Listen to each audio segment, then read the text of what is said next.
셋, 별.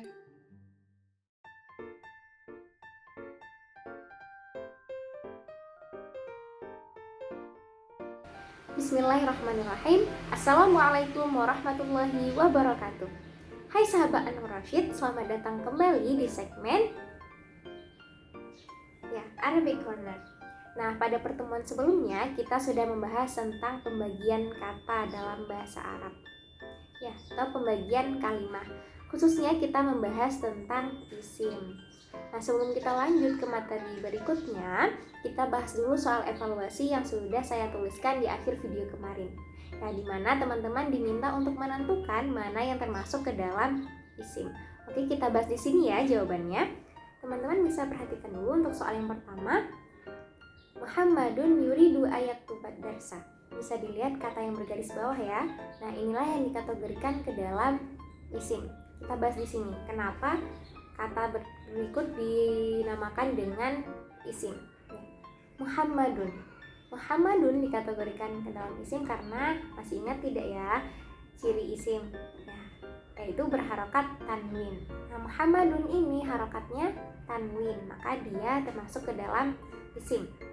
Dan kata ad-darsa. Ad-darsa masuk ke dalam isim karena diawali oleh alif lam. Nah, kita sudah mengulang materi minggu lalu nih. Dua ciri isim tadi berharokat tanwin dan diawali alif lam. Nah, sekarang kita bahas soal yang kedua. Fatimatun akhrajatil qalama minal haqibati. Nah, ini sama seperti tadi. Fatimatun harokatnya tanwin, berarti dia isim. Kemudian ada al-qalama, diawali oleh alif lam, maka dia juga termasuk ke dalam isim. Dan yang terakhir ada al-haqibati, tandanya dua teman-teman. Yang pertama tadi sama ya, berawalan alif lam, kemudian dia ada harful jar. Nah, di mana harful jarnya? Min. Min ini adalah salah satu huruf jar. Jadi, lafaz sesudah huruf jar itu dinamakan dengan isim. Maka al-haqibah termasuk ke dalam isim. Nah, semoga teman-teman paham ya dan benar jawabannya dari soal evaluasi tadi. Nah, untuk hari ini kita akan membahas tentang macam-macam isim, khususnya pembagian isim berdasarkan jenisnya. Nah, isim berdasarkan jenisnya dibagi ke dalam dua bentuk, yaitu mudzakkar dan muannats. Lalu, di manakah perbedaannya? Gimana sih cara membedakan antara dua isim tersebut? Nah, kita kupas tuntas di video kali ini. Untuk itu, jangan skip dan tonton sampai akhir video ini. Nah, isim berdasarkan jenisnya dibagi ke dalam dua bentuk, yaitu mudzakkar dan muannats. Nah, untuk memudahkan pemahaman, kita bahas terlebih dahulu isim muannasnya. Nah, isim muannats adalah setiap kata benda yang menunjuk kepada perempuan, baik itu manusia ataupun hewan ya. Kalau hewan istilahnya betina. Jadi, setiap kata benda yang menunjuk kepada perempuan atau betina disebut dengan isim muannats. Nah, lalu bagaimana kita tahu itu isim muannats atau bukan? Tentunya kita harus mengetahui yang namanya ciri-cirinya supaya kita bisa mengenali isim muannats. Nah, ciri utama dari isim muannats itu ada tiga. Secara lafaznya ada tiga ya. Yang pertama adalah kata yang berakhiran dengan ta marbutah. Ya, bisa dilihat di sini contohnya. Maktabatun, kurrasatun. Ya, di akhir katanya terdapat ta marbutah. Itulah ciri pertama dari isim muannats. Setiap kata yang berakhiran dengan ta marbutah itu termasuk ke dalam isim muannats. Tapi nanti ada pengecualiannya. Kita akan pelajari di sini.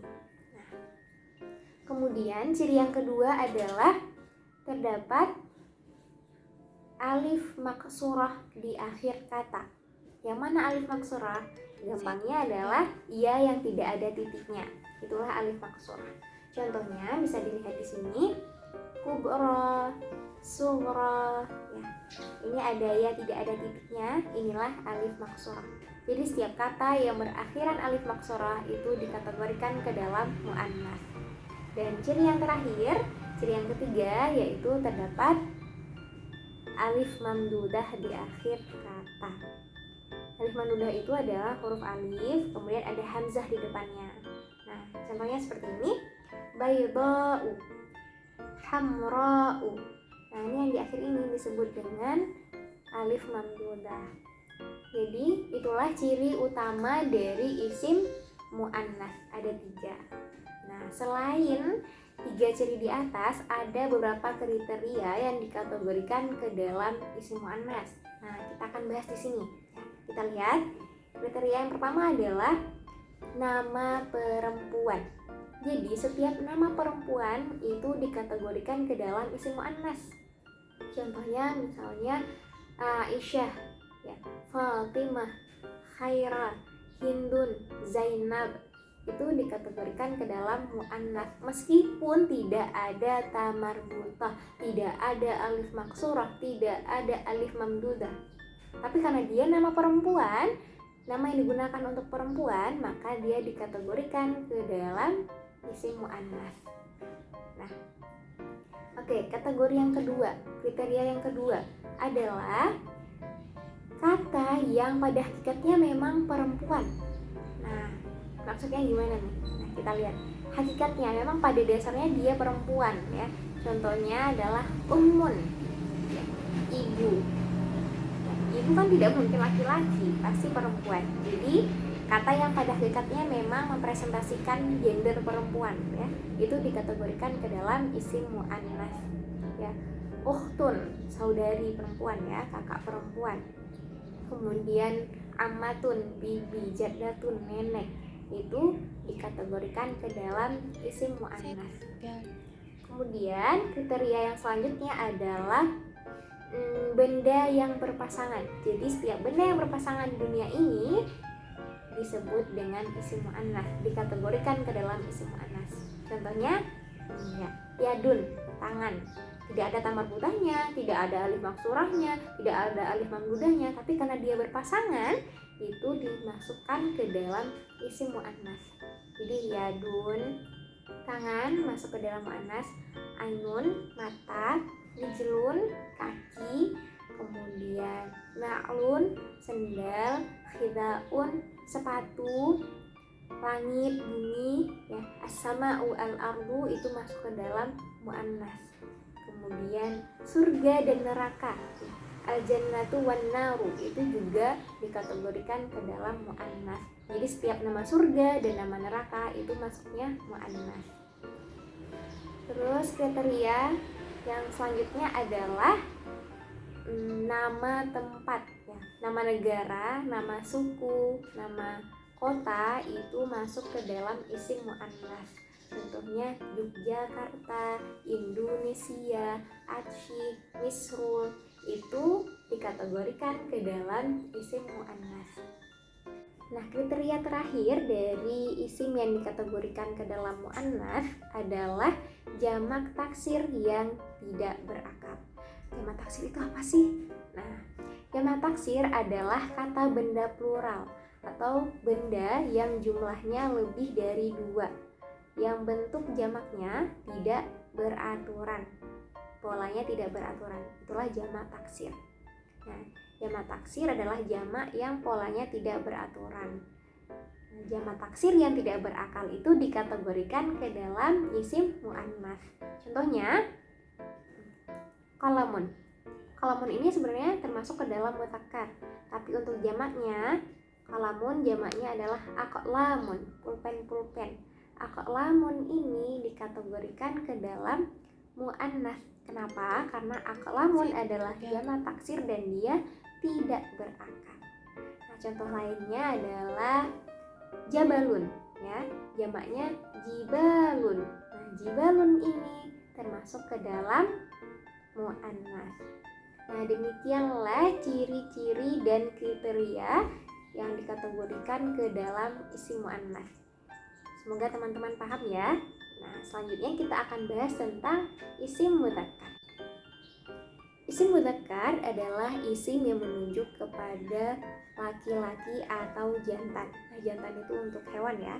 Nah, jadi setiap kata benda yang menunjuk kepada laki-laki atau jantan itulah isim mudzakkar. Terus ciri-cirinya apa saja? Gampang sekali, sangat mudah untuk kita pahami, yaitu tidak terdapat ciri-ciri muannas. Jadi kata yang tidak berakhiran ta marbutah, kata yang tidak berakhiran alif maksurah, tidak berakhiran alif mamdudah, itulah ciri dari isim mudzakkar. Contohnya kalamun ya. Kalamun tidak diakhiri oleh ta marbutah, tidak diakhiri oleh alif maksurah, mamdudah ya. Jadi dia adalah isim mudzakkar. Kursiyun ya. Itu termasuk ke dalam isim mudzakkar.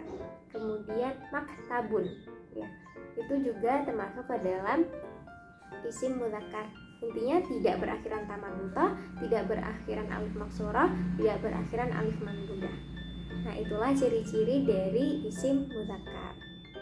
Kemudian terdapat dua kriteria yang termasuk ke dalam isim mudzakkar. Yang pertama adalah nama yang digunakan oleh laki-laki, nama laki-laki ya. Contohnya Muhammadun, Yusuf, Nuhun, ya, Hamzah, Usamah. Nah, itu nama yang digunakan oleh laki-laki, maka dikategorikan ke dalam mudzakkar. Nah, ada yang perlu kita perhatikan di sini.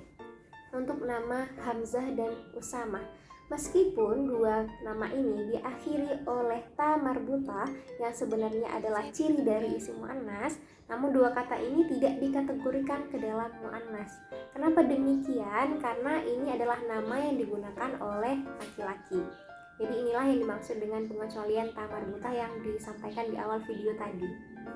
Nah, jadi nama laki-laki itu sudah pasti termasuk ke dalam isim mudzakkar. Nah, kriteria yang kedua yang termasuk ke dalam isim mudzakkar adalah kata yang pada hakikatnya memang laki-laki. Ya, memang pada dasarnya dia adalah laki-laki. Contohnya abun, ayah, akhun, saudara laki-laki. Nah, itulah ciri dan kriteria dari isim mudzakkar. Baiklah sahabat Anwar Rasyid, demikianlah penjelasan mengenai pembagian isim berdasarkan jenisnya. Cukup sekian pembelajaran hari ini, sampai jumpa di video selanjutnya. Jangan lupa like dan komen ya. Wassalamualaikum warahmatullahi wabarakatuh.